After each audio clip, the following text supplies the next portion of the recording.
Yo! Welcome back to One More Mana. My name's Derek, and today we are getting right back into the Deck Doctor series. But before we get started, this deck, obviously I'm not biased at all, it's kind of awesome. So I know you're going to want to buy some of these cards, maybe you're going to want to build this deck, or just take a few cards from it. But when you do, please use the affiliate link with TCG Player down below. Any cards you buy through that link will help support the channel, help us get out more content, better content. We really appreciate it. We really do. So for today's Deck Doctor, we're taking a look at one of our patron Tristan's decks. I might be a little bit biased, but this is the greatest color combination, so I'm already in a good mood for it, and it is Damia Sage of Stone. Now, the cool thing about Damia is you can take Damia in so many directions, because really all Damia says is draw a bunch of cards. Like, you can ramp a bunch, play a bunch of cards out, and then just draw your hand to the full size every turn. It's a really cool commander because it's just so open-ended. It's not pointing you in any direction. There's a lot of landfall Damia decks. You could literally just do Sultai good stuff. There's so many options. But the take that what I love about this deck is we're using Sultai in an indirect way. We're actually wanting to go Devoid for this deck. The whole point is to get as many Devoid and colorless Eldrazi spells. Some of them do have Sultai color symbols in their mana cost. But we want to get as many of these and build a deck with this. Now, as someone who cracks a lot of Oath of the Gatewatch and Battle for Zendikar packs, trying to Masterpiece Hunt, for the most part very unsuccessfully, I always see these cards. I've opened so many Devoid cards, rares, commons, uncommons, mythics, everything. And I always read them and I think they're so cool, but you need a deck focused on them. It's a mechanic a lot of the time where it's hard to throw a lot of these Devoid and colorless cards just in a random deck, because a lot of the time they care about each other. And before we get too much into the specifics, a huge shout out to Sed and Kyle. Y'all went in on the deck list, and it is amazing. So Tristan, basically how we're going to go ahead and do it is you did kind of give us a big card pool to choose from, and kind of a bunch of different cards that you're looking at. So we're going to go through, obviously we have the full 100 card deck list down below, but I'm going to go through and just pick out some of the all-stars. Some of these may have been on your original deck list within the 100-some cards that you had included, and some of them are just going to be ones that we pulled ourselves, but these are what I think are most important for getting this deck to run. Now, speaking of how this deck is going to run, it's super cool how it's going to work, because the thing with colorless Eldrazi is, and there's a focus on getting those little Eldrazi spawns and Eldrazi scions, and these little tokens are kind of awesome. I mentioned these recently when we did the Corvold food deck tech, and these are really cool tokens, in that you get these tokens, and they serve as ramp, but they're also colorless Eldrazi themselves. You can sack them, get mana for them. Now, inherent within the spawns and scions is ramp, and this is an awesome thing that's built in within these Eldrazi, which is good because some of them are it's kind of expensive mana cost wise, so that's awesome. But there's a lot of other synergies that we can focus on as well. These scions and spawns sack themselves, so we can get sort of into some aristocrats type things and put some cards in that care about creatures sacking themselves, which will be synergized just amazing with this deck. We can also put in some other cards that have Intimidate, because as Devoid creatures, the cards that don't have a color are amazing with Intimidate, because they can essentially only be blocked by artifact creatures, and unless you're playing an artifact deck, that just basically means unblockable a lot of the time. And with how big and scary these creatures are, yeah, Intimidate is crazy. So there's quite a few different mechanics like that that just synergize so well. Again, we put that all together to make this awesome, just cosmic horror mess of Eldrazi, and it is beautiful, if I do say so myself. Now, looking at the creatures, I'm going to use Brood Monitor just to basically represent the numerous creatures in this deck that are producing those spawns and scions. There's a lot of ETB, just poop out spawns and scions type colorless creatures, and they are just awesome. Again, I literally just talked about it. It's because you do have ramp, but at the same time they are Eldrazi. And we have things that care about the number of certain creature types we have out, things that benefit from just filling our board with Eldrazi. So this whole kind of archetype of creature, we want to put a good handful, and I feel like this is a good representation of that archetype of creature that we're putting in. Obviously, this is a colorless Eldrazi deck, so when we're talking about creatures, if nothing more than to stay on theme, we have to put the big Eldrazi titans themselves. We have to have Emrakul, we got to have Kozilek, and we got to have Ulamog. Now, my favorite ones, and this is really we can pick and choose. Obviously, Emrakul, we don't really have a choice. Only one is legal in the format. With Ulamog, the Mill 20, so Ulamog, Ceaseless Hunger, is my favorite one. Some people may prefer the other one. I love the Mill 20. Not quite as mean as Annihilator, but it still gets the job done. And then with Kozilek, whether it's Butcher of Truth or the Great Distortion, we went with the Great Distortion in this deck. I really think that ability to they both draw you cards, but that ability to counter stuff, especially in a deck like this where we're going to have some crazy mana costs, is just an awesome, awesome ability. Like I mentioned before too, with Annihilator, it can be kind of mean, so being able to focus on the Eldrazi Titans with these other just huge flashy effects is a cool way to do it. Now I mentioned all these Scions and all these tokens that are going to be sacking themselves, and this next card is a card that I've been trying to find a home for a long time, can never quite fit anywhere, and this might be the perfect place for it, and it's Mazarek, Kral Death Priest. Mazarek is awesome. Basically, whenever anybody sacks anything, you get +1 counters on all your creatures. So essentially, like a weird Cathar's Crusade, except when you sack stuff as opposed to when stuff enters. But in a deck like this, essentially, you have just as many things that you can sack as things that will be entering. So this literally just turns into just arbitrary +1 counters on your creatures sometimes. And with, I already talked about some ways to give Intimidate, and the fact that a lot of these creatures are huge to begin with, it gets scary. In a lot of token decks, you get a bunch of +1 counters, they're starting out as 1/1s. We got stuff starting way bigger than that. So you can make a huge army, and even within that, even if you don't, if you just got a bunch of scions and spawns and stuff like that, throw 3, 4, 5 +1 counters. All of a sudden, they become formidable enough to make an impact themselves. Mazarek is crazy and super awesome in this deck. Now, I mentioned Intimidate, and the best instance of something giving Intimidate in this deck is Vela the Nightclad. Vela is ridiculous because both effects are just so relevant.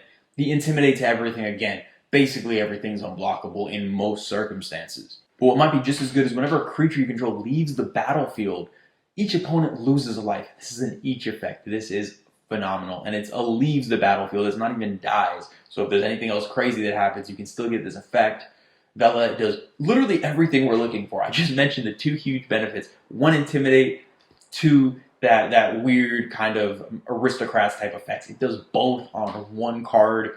This is, almost all the creatures in here are Eldrazi or Devoid. There's a couple that aren't, and we've talked about 2 of them, and they are just so powerful, but we just couldn't leave them out. The last creature I'm going to talk about is Zulaport Cutthroat. This is obviously an amazing, amazing card, and this is kind of something you can kind of feel out. Now, we are running a few different Edict type effects and a few different Aristocrat type effects, but you can go really, really deep into that in this deck because all these spawns and scions are perfect for those type of decks. You can essentially build it where opponents just don't have creatures and you're just draining everybody. Now, you might not be the most popular person in the EDH pod at that point, which is why we went kind of heavier on flavor, and we wanted to go much more into the flavor of colorless and Devoid.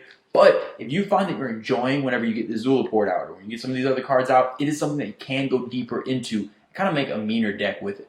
Looking at the Planeswalkers, we just got one. It's Ugin the Ineffable. Now, obviously, Ineffable is an actual word, but I just love thinking of it as if Ugin just can't be effed with, and that's basically the definition that I use in my little head, so I love this card. And on top of that, it's obviously a good card as well. It makes all your colorless spells cost 2 less, which is amazing. That's just heavy ramp for us. On top of the fact that it's minus ability, just punishing cards that have color in their identity, which is a lot of what this deck is doing, and it is just so on theme, so on flavor, it's awesome. Now, looking at the enchantments, obviously we gotta run Awakening Zone and From Beyond. That's just that's what our deck is doing. We need those in there. It's just, again, pooping out more little scions and spawns is perfect. I already mentioned Edict effects, and Dictate of Erebos is gonna fit in that as well. And this is, again, going on what I said before. You can go really deep into this. We're just giving you a little taste of it to see how deep into that strategy you might want to play. But there's 2 in here that are so specific to this deck and so awesome in this deck that they have to be in here. The first one's Spreading Plague. This card is so mean, but I love it so much.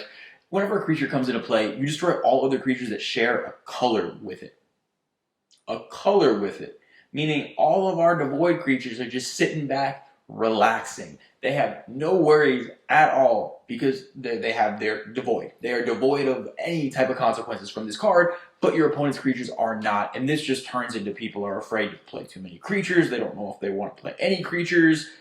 Just shuts off token decks because you make a token, all of a sudden all your other tokens are dead. This card is insane. Little on the mean side, but because it is such a niche card and really doesn't work in a ton of other decks, and we're not just using it to say no creatures for anybody. Just no creatures for other people. Our Eldrazi can chill and have a good time. The last card I'm going to talk about is Steely Resolve. This card is phenomenal. I put it in so many green decks that care about the commander. Specifically because, obviously you can run Greaves or Boots or something like that, but the reason I love this is, 1, enchantments are slightly harder to remove, and if you don't care about your commander attacking, a lot of the time this does the job and it's just, again, harder to get rid of. Now, it is a universal effect, and it is based on creature type. So it is kind of situational, but in our deck it is phenomenal. You can either use it to just give all your Eldrazi Shroud, which is crazy. Well, obviously the danger of giving other Eldrazi Shroud, but it's pretty awesome. Also, you can use it to give your commander Shroud. So if you're in a situation where you just ran out of gas, you got no cards left in hand, you play your commander, you need it to stick around, you can do it to give your commander Shroud and go ahead and make sure you get back your turn to draw back up to 7. Steal the Resolve is versatile, it is powerful, and I think it is super underplayed. Alright, so looking at the artifacts, obviously we're going to have some artifact ramp in here, so that is kind of just a given, but there's 2 cards that I think are really, really important to how the deck is going to run. The first one is more of an obvious choice, is Coat of Arms. Obviously we have Tribal, we're going to have a bunch of tokens. Coat of Arms is just going to be a huge buff. It's kind of, we want it in there. This is, again, a universal effect, but we're not worried about it. If they're playing Tribal, you know what? Oh well, we're going to have a big, crazy, fiery explosion of giant Tribal fighting things. It's going to be great.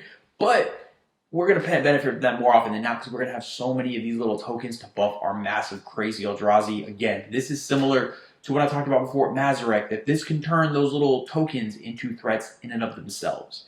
Now, the next artifact is one that you almost might not think is necessary in the deck. It's one that I didn't think of when I first saw it. It's Panharmonicon. Now, Panharmonicon is phenomenal. It's actually almost better than, it essentially acts as another parallelized type effect in this deck because basically all your tokens are coming in through ETBs. So getting another repeatable effect like that and not having to drop $60 on a doubling season is just basically being efficient and getting that same type of effect in this deck. Now we're looking at the sorceries, and I love some of the options that get opened up as far as board wipes go playing Devoid cards. Now, all this does is probably the most obvious choice. It is the perfect board wipe in this deck. Everyone sacrifices all their colored permanents, which essentially means you're left with a whole bunch of your stuff and no one else's. This card is phenomenal. It's seen in a lot of artifact decks, but it is just perfect in this deck. This is essentially like your own little Cyclonic Rift in this deck. It is super powerful, and the fact that it makes them sacrifice it so it gets rid of indestructible, it gets around a lot of things, super powerful card. But the other one that has a similar effect is Wash Out. Now, this returns all permanents of the color of your choice to their owner's hands. This is a similar thing where you can be left with a ton, and now, the way Commander works, most games you're playing, again, I love Sultai, and Sultai colors are very common. A lot of pods you're in, everyone's going to have at least one blue part of their commander. Everyone's going to have, maybe everyone has some black, or everyone has some green. This has the opportunity to be complete blowout on the table. And at the very least, even if there's just one scary person, guaranteeing you can set that person way back while basically guaranteeing none of your stuff is going to be touched is insane. And I just love how one-sided some of these effects are and what playing this Devoid tribe, I guess Devoid's not a tribe, but playing these Devoid cards, what it opens up is just awesome. Looking at the instance, there's some removal counterspells, but something specific about these counterspells is amazing, and it's with Spell Shrivel and Void Shatter. Now, these are phenomenal because they exile the cards they're countering. Now, obviously, there's some downsides. They're not as mana efficient as regular counterspell, but especially in EDH, there is so much graveyard recursion. There's almost no deck that you're going to play against that doesn't have some type of recursion. And a lot of the time, countering something is just delaying it. It's not really getting rid of it. And being able to exile it, these are the type of cards that you can just hold up. And especially with some of the big game-winning effects, so many decks that I've played against are focused on trying to do one specific thing. And again, because they're focused on that one thing, there is ways to recur it and ways to make sure it can keep happening. Wait for that moment that your opponent's about to do it. Wait until they are ready to try to go off and then exile it with one of these cards. These counterspells are awesome. And I really do think, there's obviously other counterspells that can do this. I think running more exile counterspells and more exile effects is going to become more the norm, just as every color has their own weird versions of graveyard recursion. And so many decks are dependent on, they just want to dump stuff in the graveyard to go off and be able to get that value. I think exile counterspells and exile removal is just so much more powerful in most cases in EDH, and because we're not concerned with maximum mana efficiency, I think putting more effects like this, obviously in this deck it's perfect because they're already Devoid and they fit in with everything, but in a lot of decks I think they can stand to benefit from these type of effects. Looking at the lands, obviously the first two that are going to jump out, Eldrazi Temple and Eye of Ugin. These are essentially just hand-picked for Eldrazi or colorless decks, so you're definitely going to want to go ahead and put these in there. And basically the single most important land, outside of the ones that are specifically speaking about colorless spells and Eldrazi and stuff like that, is going to be Homeward Path. Homeward Path is super powerful, and the reason why we need it is because this deck is putting up threats. Obviously, we're playing a lot of cheap tokens and value stuff, but the big threats we have, we're playing Eldrazi. Okay, they're going to be massive and scary. We don't want our opponents to get their hands on us. We don't want to give them Eldrazi. We don't even want them to take our commander. Damia in another player's hands can be terrifying if they're just drawing up to 7. We want us to be having that fun, not them. So we need to make sure we're the ones in control of that. Homeward Path is phenomenal at doing that. And I don't run it in a ton of decks, not as many as I used to, because there's certain decks that if I'm just running very synergy-based decks, if they steal one of my things, what does it matter? It's not going to help them if they don't have the synergies for it. Take it. Oh well. It's not going to do anything. But in this deck specifically, regardless of synergies, when you're dropping an Ulamog, yeah, you don't want your opponent to have that at all. Now we are on to the top 3 things that we are going to go ahead and prescribe to get this deck running healthy. The top 2 cards I'm going to prescribe, we're going to group these together, and it's From Beyond and Awakening Zone. Now, because 1, these are repeatable engines to get these scions and these spawns out, and 2, they're enchantments, which are obviously going to be much harder to deal with than the creatures are just getting them out one time, and creatures are easy to remove. Really, enchantments are the most annoying card type to deal with, and these are they do a great job. They're just going to sit there. They're not super threatening. People aren't going to use them as a priority to remove, but they do everything we want, and they get your engine going in addition to ramping you up to some of your bigger stuff. They do everything we're looking for, and these cards are great. In the second slot, we're going to go ahead and go with Bella the Nightclad. It's just there's way too much value on one card not to mention her. It is ridiculous. The fact that it's doing both ends, basically, she just stands to represent everything the deck needs outside of specifically the Eldrazi themselves. She's giving that Intimidate.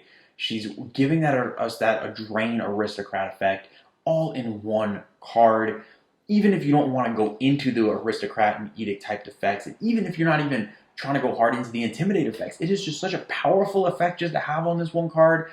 It's amazing, and it's the type of thing where regardless of what else is filled in around it, if you have a bunch of Devoid cards, they will be powerful, especially with all these scions and spawns. If you're sacking things and you got Devoid things, it gains to just be so much more powerful with Bella out there as well. And the last card I'm going to prescribe is one I skipped over earlier because I wanted to focus on it right here, and it is Fecundity. It is a card I've talked about several times in decks before, but in a deck like this, it is just ridiculous.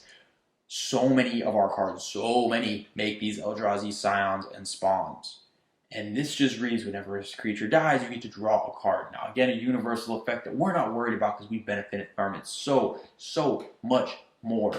This is ridiculous because all those little spawns and all those little dudes we just go sack them and draw as many cards as we want. Obviously, our commander serves as a huge card draw source, but it's a lot of mana. It's a big threat. It's going to get targeted. Fecundity is ridiculous. It is one of those things, and it's so cheap mana-wise. You can get into a situation. You don't need to let it sit out. You don't need to let it get in the way and let your opponents benefit. You can just build up a lot of little Eldrazi tokens. It's going to happen. Drop this. All of a sudden, not only can you draw an insane amount of cards from sacking all these, you're getting crazy amounts of mana as well. Fecundity can let this deck go off because you can just draw into win cons. You can ramp while doing it, and it's just repeatable over and over and over again. Fecundity is an amazing card. It is a beautiful card, and in this deck, it is, to me, the #1 all-star and the #1 thing I'm going to prescribe. That's going to do it for this week's Deck Tech. Tristan, I really hope you enjoyed it. When you go ahead, if you go ahead and make the cuts and cut it down to the list we got, please let us know how it plays. We would love to hear more about it. It seems like just a crazy, awesome deck. If you decide to go the meter route, we promise we won't judge you either. But yes, it has been a blast looking over this deck list and really just seeing all the cool synergies. Again, Devoid is such a cool mechanic that I don't think I've ever seen a Devoid deck played out in the wild of EDH. So it was a pleasure going ahead and just getting to see how awesome a lot of these cards are. As always, thank you so much to all the patrons. We really do love all the support. We love y'all so much. We really appreciate it. Tristan specifically, obviously, we went ahead and did this deck doctor for you. Thank you so much. The support means everything. Really appreciate it. And there is obviously so much more stuff coming, more deck doctors and everything like that. I am sort of in this weird, we've had so many just nonstop spoiler season. It's been like, at this point, like a month since spoilers have come out for something. I'm kind of getting withdrawals. At this point, I'm just expecting a spoiler just to pop out and hit me in the face from somewhere. I know they're coming. I don't know when they're coming, but I'm kind of on edge about it because I feel like when they come, it's just gonna be nonstop again for another 6 months of nothing but spoilers. So kind of in slow season now, but got some crazy deck techs that I've been working on too that hopefully we'll be able to squeeze in here before 17 more sets get spoiled. So very excited about those. We got all types of exciting stuff coming. But until then, I will see y'all next time.